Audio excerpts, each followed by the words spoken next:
Hey guys, this is Jay from J02 Reviews. In this video, I will be talking about a game called Batman: The Arkham Asylum. It was part of it was a great game that came out on the PS3 and was basically remastered on like PS4 and stuff and on Xbox One. I'll be playing the Xbox One version. Also, if you don't know, the Batman games are rated T for teen, so I guess if you're sensitive to more, a little mature games, then you might want to not watch this video. But it is a very fun game, and it's like a superhero game, so it's like Spider-Man and stuff like that.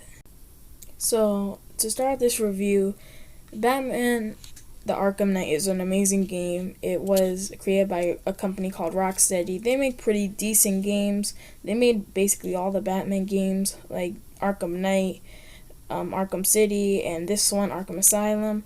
But it can be a little weird. I had to get used to the controls a bit.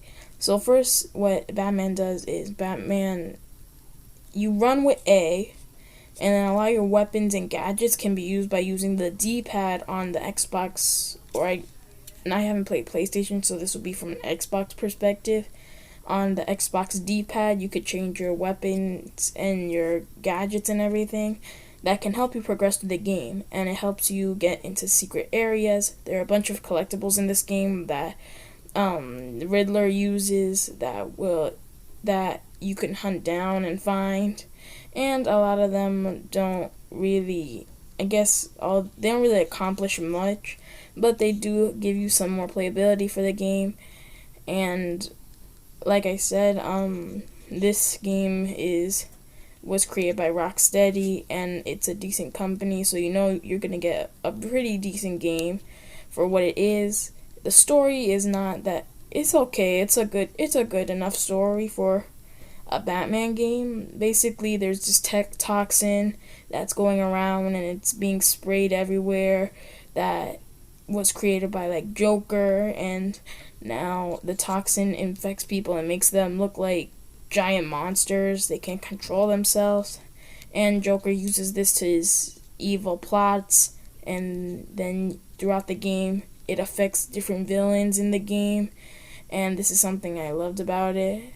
Also, this trailer I'm showing is for the trilogy, but I'm reviewing Arkham Asylum, the first game. I will be reviewing each of the other games separately because there are different mechanics that were added and different story. Okay, I'm not here to say anything like this game is like very bad because of something or something else, because this game is actually pretty cool. I know some people have criticized it in the past for maybe some of its mechanics and the way it moves and everything, but I don't really see any problem with it. I love the gameplay of it because you're Batman, and the way characters in the game respond to you showing up as Batman is pretty amusing. Like how the villains, they'll like interact with you, and this is with any game, but in this game they'll like react to you as if like you fought them for a while. It doesn't feel like forced or anything. It feels like it's just something that happens. Like for example, the Joker will call Batman Bat Brain or something. Many of the criminals will call him something like that. And this is something I really like about the game, how it just feels smooth in the way of story and character development. Also, in Arkham Asylum, there are these tapes that you get of different villains in their like special stage of like villain therapy or something, and these tapes can be used to learn more about the character.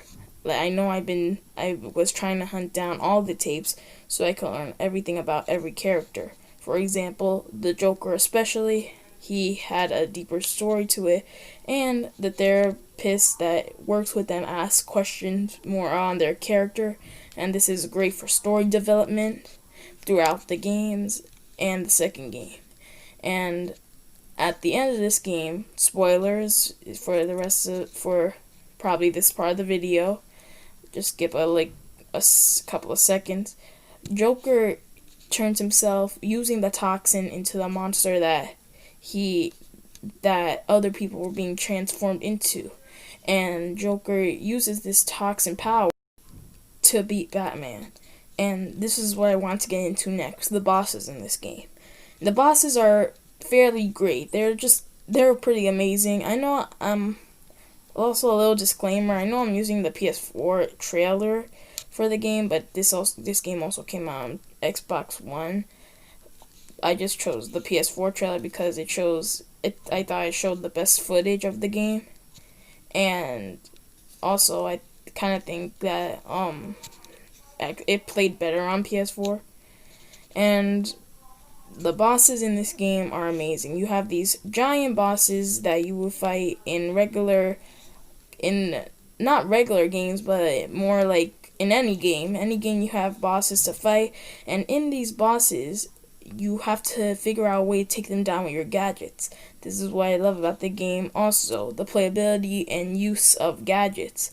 The gadgets each can help you take down an enemy, whether it is throwing a batarang, using some explosives to stop an enemy in their path, or just simply punching them like they're a punching bag, like Batman does with Joker.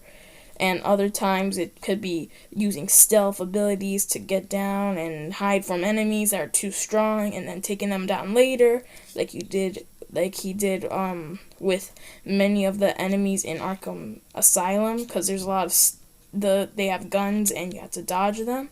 So you try to stay calm and quiet until you can get a chance to really get them all.